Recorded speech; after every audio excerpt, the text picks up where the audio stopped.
Hi hello welcome to Sai kabaddi Telugu. ఇవాల్టి వీడియోలో మనం Telugu Titans pro kabaddi season 13 కోసం రిలీజ్ చేసే అవకాశం ఉన్నటువంటి ప్లేయర్స్ గురించి మాట్లాడుకునే ప్రయత్నం చేద్దాం. ఈ వీడియో కంటే ముందు మనం రీటైన్ ప్లేయర్స్కి డెడికేటెడ్గా ఒక వీడియో చేయడం జరిగింది. సో ఆ వీడియోని కనుక మీరు మిస్ అయినట్టయితే వెంటనే ఆ వీడియోని చూసేయండి. ఆ వీడియో యొక్క లింక్ నేను డిస్క్రిప్షన్లో ఇస్తాను, అలాగే ఎండ్ కార్డ్స్లో కూడా ఇచ్చేటువంటి ప్రయత్నం చేస్తాను. అండ్ ప్రో కబడ్డీ సీజన్ 13 అనేటువంటి ప్లేలిస్ట్లో మీకు రిమైనింగ్ పీకేఎల్ సీజన్ 13కి డెడికేటెడ్గా చేసినటువంటి వీడియోస్ కూడా అవైలబుల్గా ఉంటాయి కాబట్టి వెంటనే ఆ ప్లేలిస్ట్ని కూడా విజిట్ చేసేటువంటి ప్రయత్నం చేయండి. ఇక మెయిన్ టాపిక్లోకి వెళ్ళిపోయినట్టయితే ప్రో కబడ్డీ సీజన్ 13 కోసం తెలుగు టైటన్స్ మొట్టమొదటిగా రిలీజ్ చేసే అవకాశం ఉన్నటువంటి player left cover defender Ajit Pawar. Yes, మీరు వింటుంది నిజమే.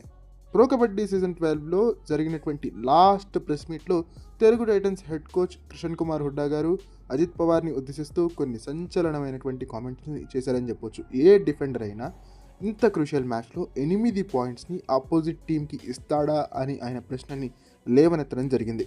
సో ఇలాంటి పరిస్థితుల్లో అజిత్ పవార్ని రీటైన్ చేసుకునే అవకాశం లేదు కాబట్టి మొట్టమొదటిగా రిలీజ్ చేసే అవకాశం ఉన్నటువంటి ప్లేయర్ అజిత్ పవార్గా మనకు కనిపిస్తోంది. నెంబర్ 2 మంజిత్ శర్మ ఒక స్కిల్ఫుల్ రైడర్ అని చెప్పొచ్చు. ఒకే రైడ్లో 6 పాయింట్స్ని యూపీ యోధాస్కి అగెయిన్స్ట్గా సాధించినటువంటి ప్లేయర్ మంజిత్ శర్మ. బట్ తనకున్నటువంటి ఇంజురీ కన్సర్న్స్ కారణంగా లాస్ట్ సీజన్లో తన యూటిలైజేషన్ చాలా తక్కువగా ఉండింది. 4 మ్యాచ్ల్లో అతన్ని యూటిలైజ్ చేసుకుంటే 6 పాయింట్స్ని మాత్రమే తను సాధించగలిగాడు. సో ఈ నేపథ్యంలో ఇంజురీ కన్సర్న్ ఉంది కాబట్టి తను ప్రో కబడ్డీ సీజన్ 13లో సమర్థవంతంగా ఆడగలుగుతాడు అనేటువంటి భరోసా లేదు కాబట్టి ఖచ్చితంగా మంజిత్ శర్మని కూడా రిలీజ్ చేసే ఆలోచనలో ఉండొచ్చు తెలుగు టైటన్స్. నెంబర్ 3 నితిన్ రావల్. చాలా హైట్ ఉన్నటువంటి ఈ లెఫ్ట్ రైడర్ యూటిలైజేషన్ కూడా లాస్ట్ సీజన్లో చాలా మినిమల్గా ఉండింది. టీంలో ఆల్రెడీ 2 ప్రైమ్ లెఫ్ట్ రైడర్స్ ఉన్నటువంటి కారణంగా తన యూటిలైజేషన్ చాలా తక్కువగా ఉండిందని చెప్పొచ్చు. అండ్ అప్కమింగ్ సీజన్స్లో కూడా భరత్ హుడా, విజయ్ మలిక్ టీంలో ఉంటారు కాబట్టి తన యూటిలైజేషన్ చాలా లిమిటెడ్గా ఉండే అవకాశం ఉంటుంది. సో దానికోసం తన్ని రిలీజ్ చేసే అవకాశాలు కనిపిస్తున్నాయి. అండ్ రాబోయేటువంటి సీజన్తో తన ఎన్వైపీ కాంట్రాక్ట్ కూడా ముగుస్తుంది కాబట్టి తనని ఖచ్చితంగా రిలీజ్ చేసే అవకాశాలు కనిపిస్తున్నాయి Telugu Titans. Number 4 right raider Ashish Narwal. Last సీజన్లో తెలుగు టైటన్స్ చాలా హోప్స్ పెట్టుకుని ఆశిష్ నర్వాల్కి ఛాన్స్ ఇవ్వడం జరిగింది. టీంలో అతి తక్కువ మంది రైట్ రైడర్స్ ఫామ్లో ఉన్నారు. వాళ్ళలో ఒకడు ఆశిష్ నర్వాల్. ప్రో కబడ్డీ సీజన్ 11లో ఆపద్ బాంధవుడు ఆశిష్ నర్వాల్ అనేటువంటి ట్యాగ్ని తెలుగు కామెంటేటర్స్ తనకి ఇవ్వడం జరిగింది.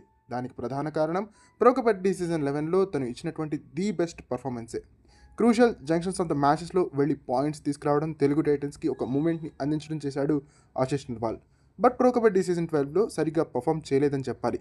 9 మ్యాచ్లో తనకి ఛాన్స్ ఇస్తే కేవలం 12 పాయింట్స్ని మాత్రమే తను సాధించగలిగాడు. సో లిమిటెడ్ యూటిలైజేషన్ కాకుండా ఎక్స్ట్రాడినరీ యూటిలైజేషన్ ఉన్నప్పటికీ కూడా తన నుంచి సరైనటువంటి పర్ఫార్మెన్స్ రానటువంటి కారణంగా ఆశిష్ నర్వాల్ని రిలీజ్ చేయొచ్చు తెలుగు టైటన్స్ టీం. అండ్ అలాగే ఒక ప్రెస్ మీట్లో కృషన్ కుమార్ హుడ్డా గారు ఆశిష్ నర్వాల్కి ఛాన్స్ ఇవ్వము ఉన్నారు. బట్ ఆ తర్వాత ఛాన్స్ ఇవ్వడం జరిగింది. బట్ ప్రో కబడ్డీ సీజన్ 13లో ఛాన్స్ ఇస్తారా ఇవ్వరా అంటే డౌట్ అని చెప్పాలి. నెంబర్ 5 రోహిత్ రాఠీ. యువ సిరీస్లో ఒక ఎడిషన్కి గాను టాప్ రైడర్గా అవతరించినటువంటి రోహిత్ రాఠీని యాజ్ అన్ ఎన్వైపీగా తెలుగు టైటన్స్ టీం తీసుకోవడం జరిగింది. బట్ చిన్న ఇంజురీ కన్సర్న్స్ కారణంగా సీజన్ వచ్చేసరికి తను ఇంజురీ ప్రోన్ ప్లేయర్గా ప్రూవ్ అవ్వడం జరిగింది. సో ఈ నేపథ్యంలో తన యూటిలైజేషన్ చాలా లిమిటెడ్గా ఉండింది. సో దీని కారణంగా తన నుంచి సరైనటువంటి పర్ఫార్మెన్స్ రాలేదు. సో ఈ కారణాల రీత్యా ఇవన్నీ కూడా వెరసి ప్రో కబడ్డీ సీజన్ 13లో తన రిలీజ్కి దారి తీస్తున్నాయంటే ఎస్ అని చెప్పాల్సిందే. నెంబర్ 6 అమన్ అంటిల్. ఈ లెఫ్ట్ కార్నర్ డిఫెండర్ కూడా Telugu Titans pro kabaddi season 13లో రిలీజ్ చేసే అవకాశాలు కనిపిస్తున్నాయి. ప్రో కబడ్డీ సీజన్ 12లో తను మొత్తంగా 7 మ్యాచ్లు ఆడాడు. ఆ 7 మ్యాచ్లకు గాను 12 ట్యాకిల్ పాయింట్స్ని సాధించడం మనం చూసాం. ఇది కొంచెం మంచి నెంబర్గా కనిపిస్తున్నప్పటికీ కూడా తన ట్యాకిల్స్లో తను ఇనిషియేట్ చేసినటువంటి ట్యాకిల్స్లో 32% మాత్రమే సఫలీకృతమయ్యాయి. సో ఈ రికార్డ్ బాలేదు కాబట్టి ప్రో కబడ్డీ సీజన్ 13 ఆప్షన్కి ముందుగా అమన్ అంటిల్ని రిలీజ్ చేసే అవకాశం ఉంటుంది తెలుగు టైటన్స్. వీలైతే ఎఫ్బిఎంని ప్రయోగించి బేస్ ప్రైస్కి మళ్ళీ దక్కించుకుంటారు. లేదు అంటే కనుక అమన్ అంటిల్ వేరే టీంకి వెళ్ళిపోతాడు. నెంబర్ 7 గణేష్ పార్కి. నేపాల్కి చెందినటువంటి ఈ ప్లేయర్ని కూడా ప్రో కబడ్డీ సీజన్ 13 ఆప్షన్కి ముందుగా రిలీజ్ చేసే అవకాశం కనిపిస్తుంది తెలుగు టైటన్స్ టీం. ఎందుకంటే లాస్ట్ సీజన్లో ఆల్మోస్ట్ 0 యూటిలైజేషన్ ఉండింది ఈ ప్లేయర్ది.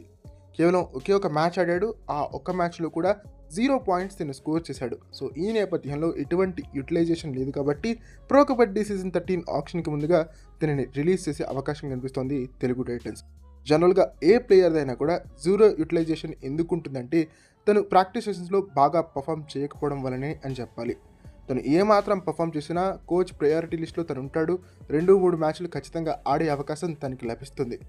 బట్ ఆ కోచ్ ప్రయారిటీ లిస్ట్లో కూడా తను లేడు అంటే కనుక ప్రాక్టీస్ సెషన్స్లో తనని ఇంప్రెస్ చేయలేకపోయాడనే చెప్పాలి. ఇద్దరు కోచ్ని కూడా తను ఇంప్రెస్ చేయలేకపోయినటువంటి కారణంగానే ఖచ్చితంగా తనకి ఛాన్స్ లభించి ఉండకపోవచ్చు. నెంబర్ 8 చేతన్ సాహు పేరు ఉండడం చాలా సర్ప్రైజింగ్గా అనిపిస్తుంది కొంతమందికి. ఎందుకంటే లాస్ట్ సీజన్లో ఆశిష్ నెర్వాల్ కంటే కూడా బెటర్ ప్లేయర్గా నమ్మి కిషన్ కుమార్ హుడ్డా గారు చేతన్ సాహుకి ఛాన్స్ ఇవ్వడం జరిగింది. బట్ ఆ ఛాన్సెస్ని సమర్థవంతంగా యూటిలైజ్ చేసుకున్నాడా అంటే నో అని చెప్తాను నేను. 18 మ్యాచ్ల్లో ఛాన్స్ ఇస్తే కేవలం 43 పాయింట్స్ మాత్రమే తను స్కోర్ చేయగలిగాడు. సో ఒక రైడర్కి ఉండాల్సినటువంటి యావరేజ్ అయితే ఇది కాదని చెప్పాలి. ఆల్రౌండర్గా కూడా తను ప్రూవ్ చేసుకున్నది చాలా తక్కువ సందర్భాల్లోనే అని చెప్పాలి. సో ఈ నేపథ్యంలో చేతన్ సాహుని కూడా రిలీజ్ చేసే అవకాశాలు కనిపిస్తున్నాయి Telugu Titans.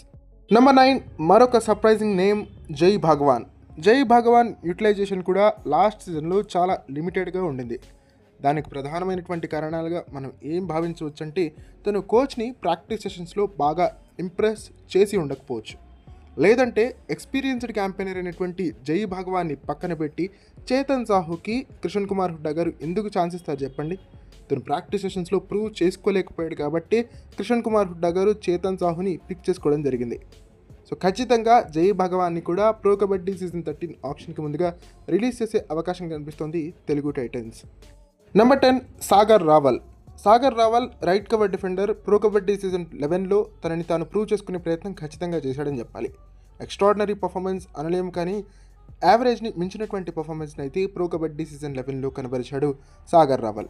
But pro kabaddi season 12లో తనకి అబీ దుహాన్ ఉన్నటువంటి కారణంగా చాలా తక్కువ మ్యాచ్ల్లోనే ఛాన్స్ లభించడం జరిగింది. ఆ లభించినటువంటి మ్యాచ్లో కూడా తనని తాను ప్రూవ్ చేసుకోలేకపోయాడు. సో ఈ నేపథ్యంలో ప్రో కబడ్డీ సీజన్ 13 ఆక్షన్కి ముందుగా సాగర్ రావాల్ని కూడా రిలీజ్ చేసే అవకాశం కనిపిస్తుంది తెలుగు టైటన్స్. అండ్ వచ్చే సీజన్తో తన ఎన్వైపీ కాంట్రాక్ట్ కూడా ముగుస్తుంది కాబట్టి టీం నుంచి తనని బయటికి పంపించే అవకాశం కనిపిస్తోంది. సో వీళ్ళు ఫ్రెండ్స్ ప్రో కబడ్డీ సీజన్ 13 ఆక్షన్కి ముందుగా తెలుగు టైటన్స్ రిలీజ్ చేసే అవకాశం ఉన్నటువంటి ప్లేయర్స్. సో ఈ వీడియో కనుక మీకు నచ్చినట్టయితే లైక్ చేయండి, షేర్ చేయండి, మన ఛానల్ని సబ్స్క్రైబ్ చేసుకుని పక్కన బెల్ ఐకాన్ ప్రెస్ చేసి ఆల్ ఆప్షన్లో చేసేసుకోండి. అండ్ ఇలాంటి మరిన్ని వీడియోస్ కోసం ఛానల్ని డైలీ ఫాలో అవడానికి ట్రై చేయండి. ఇక నుంచి డైలీ అప్డేట్స్ మీకు అందించేటువంటి ప్రయత్నం చేస్తాను. సో వెంటనే ఛానల్ని సబ్స్క్రైబ్ చేసుకోవడం ద్వారా డైలీ వచ్చేటువంటి ప్రో కబడ్డీ అప్డేట్స్ని మీరు మిస్ అవ్వకుండా పొందొచ్చు.